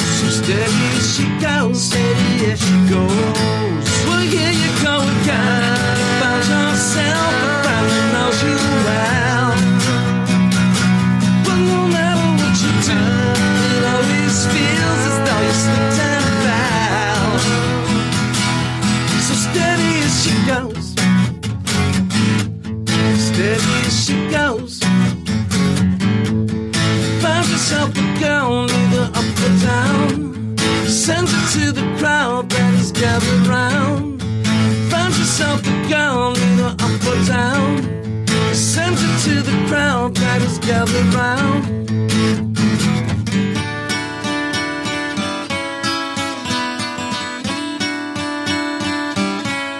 Steady as she goes, steady as she goes. Steady as she goes, steady as she goes. Steady as she goes, steady as she goes. Steady as she goes, steady as she goes. Steady as she goes, are you steady now? Steady as she goes, are you steady now? Steady as she goes, are you steady now? Steady as she goes, are you steady now?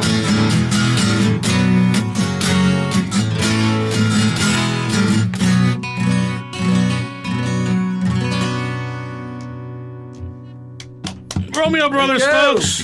Thanks, Matt. Thanks for having us on. No problem. We're getting a lot of good comments here. Kenny Charles said, sounds awesome. Thank you very much. Thank you, Kenny. And Chris also says you guys want to give a shout out. So you guys got some fans that are loving you guys on Facebook, on the internet. Everyone's listening and watching you guys. I put a video up on Facebook of the Romeo Brothers playing right here live in the Stream Studios. Oh, thank you. And once again, you guys can find out more about the Romeo Brothers. Their websites right now are on Facebook. And if you guys want to book them, you can just go to Facebook. Yeah, just go on our page and like it. And then this way, whenever we post a show, you like our page, and we'll post a show, and then they'll know where we're playing. Very cool. And now, are you guys real excited? We're all Cheap Trick fans. Let's not deny that. We're not. You guys got to be excited about them being back in the limelight for the first time in decades, man. Because a Rock and Roll Hall of Fame's coming up. It's got to be long happy overdue. Yeah, you know what? Those guys really. Do you guys still do Downed? Yeah. Do you still? Once in a while. I said it. Oh no!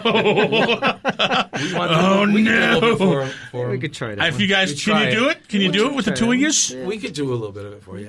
All right. I might try. I might sing along. Don't shut my mic off. I know this one. I actually know one of their songs. I know. I won't sing along. I'll ruin it for you guys. Nah, jump right in. We'll try. We're still hungover from Saturday night. We didn't have any Marcy. 1, 2, 3, 4.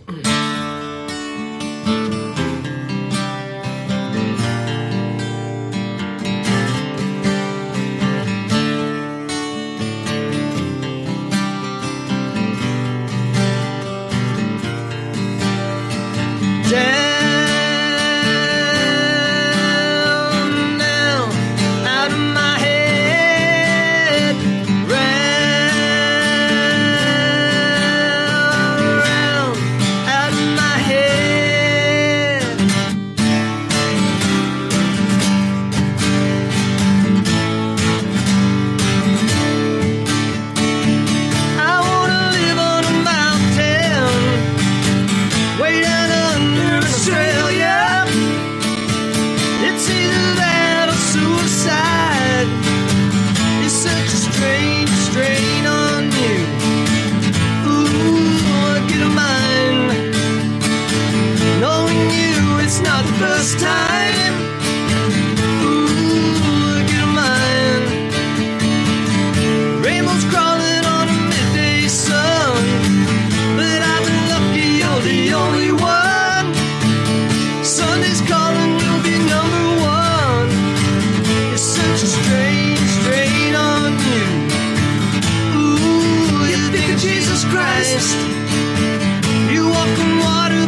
down, down, out of my head,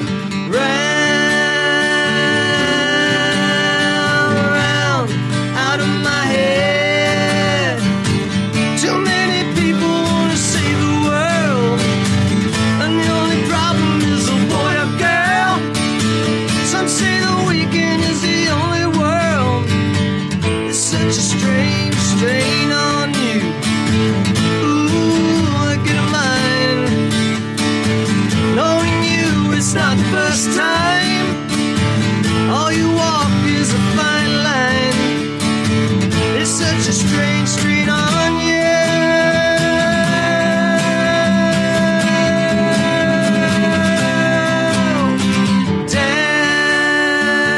Down, down, out of my head, round,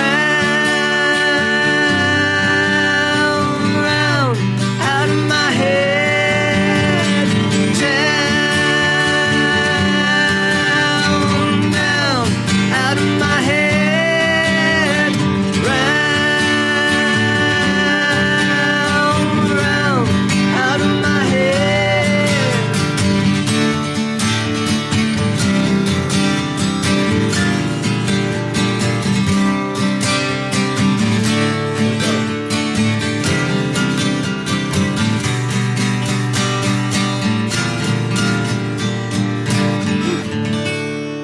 Man, oh Yeah, we man. tried for you, Matt. There you go. That was Thank you, thank you, thank you. that was so good. Thanks, buddy. That was so good. I want to live in the mountains. Yeah. Way down under in Australia. Way down under in Australia, man. I don't know what It's he either that or suicide. he was pretty upset writing that song, I think. I don't know, You but know, Rick wrote so many songs, you know what I mean? yeah. He was sad a lot. He was. But I asked him one time, I'm like, his pain made a lot of happy people though, Yeah. right? I asked him to play that song one time, and I'm like, well, you know, you're here. Why don't we play some more songs? And he's like, what do you want to play? And I said, well, why don't we play Down? And he goes, that song's so sad. That's so sad. Yeah, but it's great though, It is, man. it's a great song. Oh man. All right, the Romeo Brothers, you guys are great. Once again, check them out on Facebook. And once again, how do they find you on Facebook? Just go type into the search bar Romeo Bros, or you can type in Romeo Bros Band or whatever. And just Romeo Bros. There's a picture. I think our profile picture is a guitar pick with a pinup girl in it. Okay. And then our background's Romeo Brothers. And then just go on that page, hit like. All right. And then anytime we post something, they'll know where we're playing. Fantastic. So- All right. Bill Hall, Tony Capone, thank you guys so much. Thanks Thank for you, having us, Matt. You buddy. do great work, man. We Yeah, really we love you, appreciate buddy. all the stuff Always. you do. We'll be doing some gigs Oh, together. totally, yeah. man. We'll be having some laughs and some beers and Oh, yeah. Bears. that Bears. You come to one of our shows, I'm sure you'll be there. Go out and see the Shaking Romeo it Brothers, down. you guys. And they don't call them the Romeo Brothers for nothing either, ladies. That's right. Thank you so much, Thank Matt. you. Thanks, everybody. Thank you, guys. All right, Matt Kissane here on the stream 24/7. We got another half hour to go here, and it is George Harrison's birthday, everybody. Right on. And we got a He song. was the coolest Beatle. I loved If his. you look into it, He was. he was one of the better Beatles. He was He was fantastic a as great a guitar Be- player. He was a fantastic Beatle, but his solo stuff. was awesome. You know, By he sold, far- I think he sold more than Paul McCartney's Wings. You know, I think his solo stuff was better than any of the other guys. yeah. my favorite guitar lick still, I don't know why, but it's like, when they're doing, and in the end, doom, diddle-dee, diddle-dee, the love you take is, that little lick at the end Yeah. of George, I just love it. But he It added makes me cry every time. He added a lot of stuff to the Beatles songs that people aren't aware of. Like little totally. things like in "She Loves You." That thing in the Paul middle. always said that he was the best, Yeah. the best Beatle. He was the best musician. Oh, yeah. I mean, they got.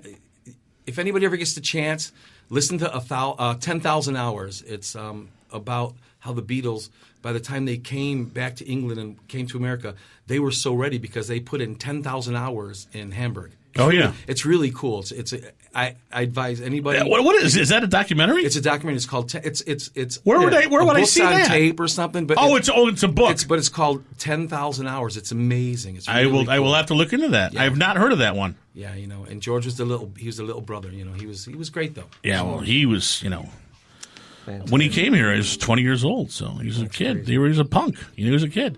All right, ladies and gentlemen, we're going to take a little bit of break here. Give George Harrison a little spin, and Maybe we could turn that up a little bit. Turn it up. Go up to 11. All right, we'll be back in a few minutes, folks. Feel free to call in 630-445-1213. We'll be back.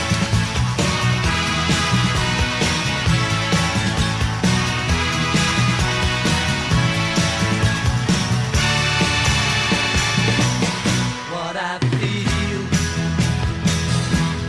I can't say. My love is up for you any time of day.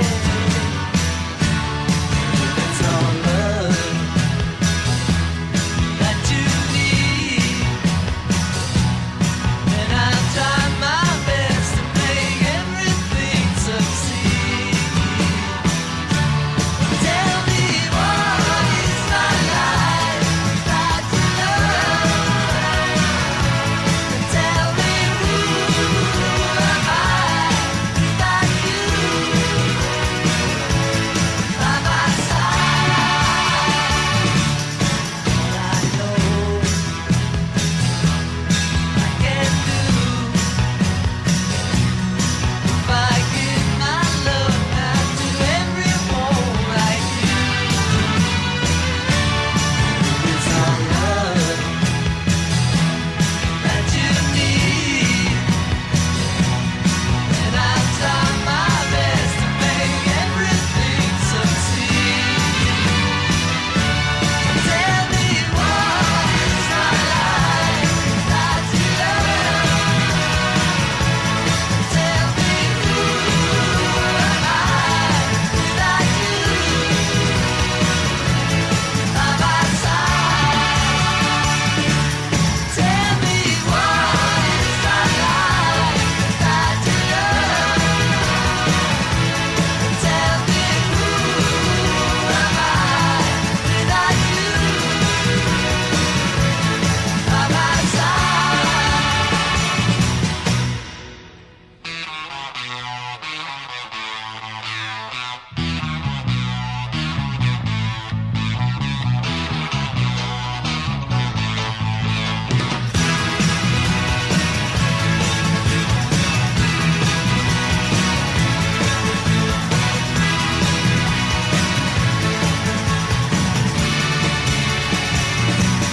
What I feel, I can't say. My love is up for you any time of day. It's all love that you need, and I'll try my best to make everything succeed. Tell me what is my life without your love? Tell me who am I without you by my side? Oh, tell me what is my life without your love? Tell me who am I without you by my side? What is my life without your love? Tell me who am I without you? Yeah, little George Harrison on his birthday. Want to thank Tony and Bill from the Romeo Brothers for stopping in today. Man, those guys are great. I don't know if you guys, hopefully you heard them, but, when this show is archived later tonight, make sure you guys go back and listen to their acoustic stuff. They are a fantastic band. They are available for events and festivals and stuff like that, and they're great. And once again, the Romeo Brothers, check them out on Facebook. Bill, Tony, Mark, Mike, and Rick, thank you guys so much for coming by. I was trying to find some comedy for my friend Dan Brennan because something happened. We were having malfunctions. There's Dan Lipinski. Dan, get back in there. We thought you left, buddy. No. Have a seat, man. Grab a pair of headphones. There's one right behind you, right there behind you. I think those work. I'm not sure if they're plugged in or not. But I found another video of Dan Brennan. a video. Dan is a good friend of mine. He was supposed to be on the show tonight, but he got really sick. So I said, well, don't worry about it. We'll still get you plugged. We'll still get some videos on there for you. So here is my buddy Dan. You guys ready for a headliner tonight? Woo! He's coming to the stage. Very, very funny man, you guys. Give it up for Dan Brennan.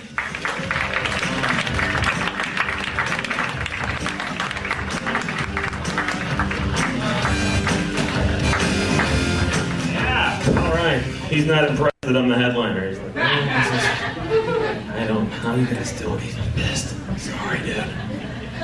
What's going on? It's Friday night, huh? Let's get a little nuts. Let's get fucked up. Do something classy afterwards, like go to White Castle. Does that sound like a good idea? I love White Castle. They have no pretense about who they are or what they do. You know what I'm saying? You go to some other corporate fast food place, they have play areas set up for the kids and packets made up with nutritional information. They're always trying to put like fruit and salad items on the menu, right? Yeah.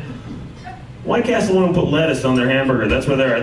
They're like, screw you. You want this greasy dead burger or not? We don't have time for this shit. White Castle's the equivalent of the slutty chick that doesn't wear any makeup. That's who they are. They are like, we are not getting all prettied up for you. You'll be back. You'll come by. You'll be back for a quick lunch or after a long night of drinking with your friends. You'll be back. We're not getting all prettied up for you. Go to some other corporate fast food place. They have like, the tables are pretty clean and the floors are clean. You go to a White Castle, there are always dirty tables, right? And the garbage is overflowing. And there's blood on the floor. They're like, hey, somebody might want to clean that blood up off the floor because somebody could slip, and I'm pretty sure it's also a health code violation. They're all shitty with you about it. It's like, yeah, we'll get a chance. We'll backed up on orders right now. Somebody stabbed the assistant manager a half hour ago. We're a little bit behind, so give us a break. No White Castle for me tonight. I had dinner out of the microwave. I love the elaborate instructions they leave on those microwave dinners. It's like cook on high for 3 minutes, remove, uncover, stir thoroughly, cook on medium for 2.5 minutes. Like, first of all, I don't know how to adjust the temperature of my microwave or anybody else. I don't have the minute and a half it would take to learn how to do it either. Second of all, if I was going to go to all that trouble to prepare a meal, I just use the regular oven. Pretty sure I'm not the only one here who just throws it in there for 5 minutes, hopes for the best, right? Which can backfire on you. I'm also sure I'm not the only one who's accidentally bitten into a piece of chicken parmesan popsicle on accident. That's no good right there. You know what? Actually, after you've done it a couple times, you kind of grow a taste for them. They might want to add that to the popsicle menu right there. It's like, what do you want? Orange, grape, or chicken parm? What would you like? Gonna pass. I had the roast beef and gravy popsicle earlier today, and I'm full. So Memorial Day's on Monday. I think the worst holiday in this country has to be Thanksgiving. We're celebrating the fact that years ago the Pilgrims immigrated to this country from England, and they got here and they're kind of having a tough go of it, right? So the Indians bent over backwards, helped them up, taught them how to grow corn, helped them get assimilated, and then of course they all sat down and shared that historic meal together. And then years later, the descendants of those Pilgrims went out and just completely crushed those poor fucking Indians, right? They just took all their land and their culture and their resources from them and made them change their proud Indian names. Like, hey, what's your name, buddy? My name is Chief Running Hawk. They call me that because when I run real fast and then jump in the air, I soar like a hawk. It's like, yeah, well, that's great. But from now on, it's Steve. Okay, so get used to that. It's gonna be Steve Douglas. I hope you like the ring of that. What does this Steve Douglas name mean? It means people are going to call you Steve Douglas. There's not much more to it. It's all right, though. They'll get it back eventually, right? They own all the casinos now, right? There's probably a white guy walking out of a casino right now going, man, I can't believe I lost 10 grand. And the owner of the place maybe legally changed my name to Man Who Shouldn't Hit on 15. That's something else right there. Something you don't see every day.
met Buddy Guy. Say, Buddy, how you doing, buddy? How you doing, man? That show is great. You guys are kicking ass tonight, buddy. It's like, I don't care. If you don't like what I do, I go do it someplace else. I was like, buddy, man, you guys are great. You guys are great, man. Thanks for all those beers. He goes, what the hell? What do you mean, thanks for all those beers? You got to pay for that shit. You ain't getting that shit for free at my club. Cheap-ass white boy. That's the truth. Oh, I got the blues from my head down to my shoes. I'm talking to Dan Lipinski. Dan, how are you, pal? Good. I'm great. We're getting ready to wrap up. We got about, 10, 15 minutes left. Thank you for coming here, man. And go ahead. What were you going to say? And check out my show on YouTube. Yep. Dan Lipinski Internet Radio Show. I also have a Facebook page for Dan Lipinski. Also a Facebook page for Dan Lipinski Internet Radio Show. And also maybe coming back with the Music Radio Time Machine on this station in April. Very nice. What's it called? Music Radio Time Machine. Music Radio Time Machine. Explain that to me a little bit. What would that be? Well, playing oldies and stuff, or like some of the stuff we used to hear on WLS. Okay. Maybe because I did the show before, and you're talking like 70s era WLS, 60s, 70s, 80s, 60s. Larry Lujak, yeah, Uncle Larry, and Little Tommy. Golly, Uncle Larry, how you doing, Little Tommy? A whale in the Atlantic Ocean ate an entire capsized boat. I don't know. I sound more like Adam West when I'm doing that. All right, Dan Lipinski. And what happened to the boat, Uncle Larry? Little Tommy, I don't know. I'm drunk right now. All right. Thanks, Dan Lipinski, the Romeo brothers, my good guys here, Matt and Keel at the stream. Thank you guys for putting up with me again, man. And we're having a lot of fun. Hopefully, Dan will be here one day doing a show. You never know, right? That's right. Be careful. He's a wild man. You maniac. Dan, I know you're a rock and roll guy. You sounds like you like rock and roll. Do you remember a band called Off Broadway? Yeah. Stay in time, boy. Don't get out of line, boy. Yeah. I interviewed the great Cliff Johnson. Yeah. A classic interview that I would like to go ahead and play right now is our way out of this show right now. And once again, thanks to everybody for listening tonight to Matt Kissane on the stream 24/7. And here is my classic interview with the great Cliff Johnson from Off Broadway. Enjoy this, folks. We're here with Cliff Johnson from how many bands, Cliff? Pez Band, The Thumbs, right? Off Broadway, USSA, which was short-lived. Yeah, but it was cool. And then Black and Blonde, right? And then you guys went back to Off Broadway again, right? And then now you're doing more of a solo thing, or you're? Well, it's called Cliff Johnson and the Happy Jacks. Okay. Now, we don't have any records yet of that band. We've only played out about 4 or 5 times, and we're changing the lineup. Okay. But it's pretty cool. You know, we have some promising opportunies in Las Vegas, which has turned into a pretty cool rock town, you know. Sure. And Japan and Europe. Mm-hmm. Because they love Western music over there, and they love vinyl. Are you? Do you have a nice little following in the Orient and in Japan? We'll see. Got a few fans. Yeah, I mean, they kind of liked Off Broadway's first record, I believe. That's cool. And then 2 of the guys I played with, one was in Screech and Weasels, and the other in Methadones, and they were quite popular over there. They just love Western music. Now let's go way back. Let's go back to when you were a kid growing up in Oak Park. Yeah. You graduated from Oak Park River Forest. Yeah. What year? Class of something. Something. Okay. Now, did you have a band in high school? Did you guys actually play all the dances like you say in Bully Bully? Did you? Yeah, actually that song is real. Except the part about busting out the guy's teeth. You didn't do that? No. Okay.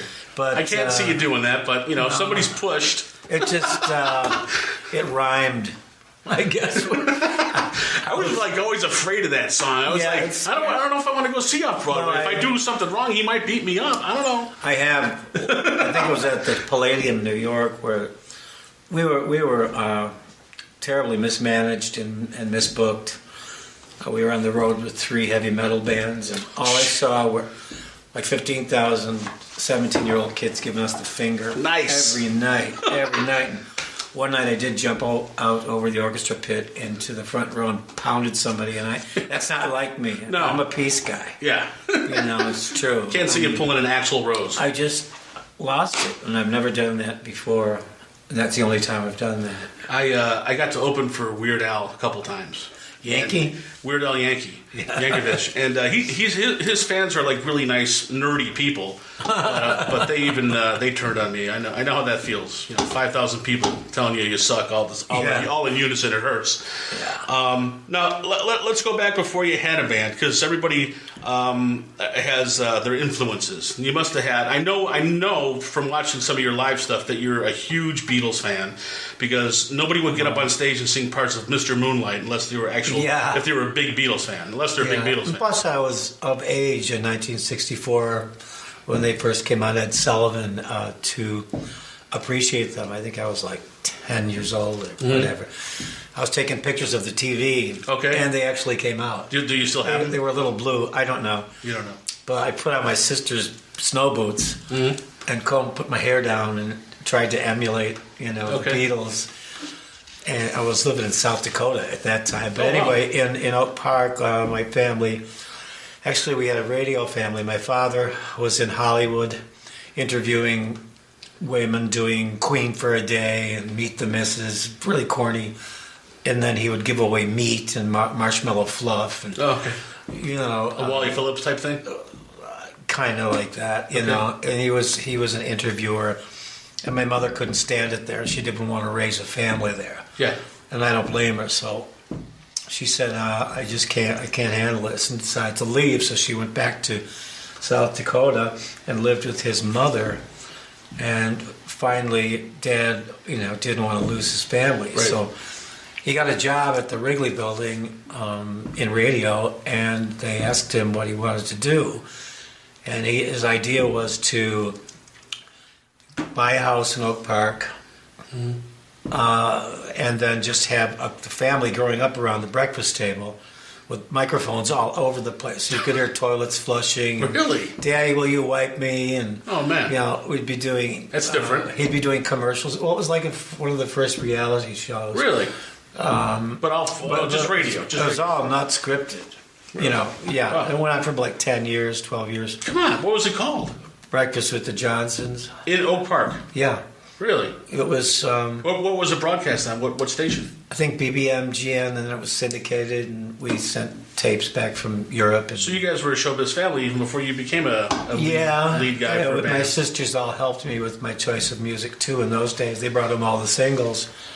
So I got really hooked on girl groups, like Shirelles, Crystals, Ronnie Spector, Dusty Springfield, Leslie Gore. So my first greatest influences were the girls. And I'm even thinking of doing with the Happy Jacks a record called Boys Do Girls, and all girl songs. Okay, now what was your instrument of choice when you first started out? Were you in the drums or guitar? Or? Well, the first band I was in 6th grade, I played... You probably heard of Jay's Potato Chips. Yeah. They used to be called Japs. Yes. Leonard Japp lived in River Forest. But I think in 1943 or 41, whatever, they had to change the name to Jay's. Yeah. Because Pearl Harbor and all the that. word Jap wasn't too popular in the U.S. So what did you And so basically I'm getting to this. They used to come in canisters. Okay. Metal canisters. Yeah. And so I played that with coat hangers. Okay. Like the cardboard part of the coat hangers. Yeah. And then I used the coat hanger, the metal parts, for cymbals. Okay. And so then my sister, later when we moved back to Oak Park, my sister and mother bought me a guitar and an amp. Okay. Do you remember what it was? It was a Tisco guitar, and it was like a... Was it a cheapie or a good one, or...? Very,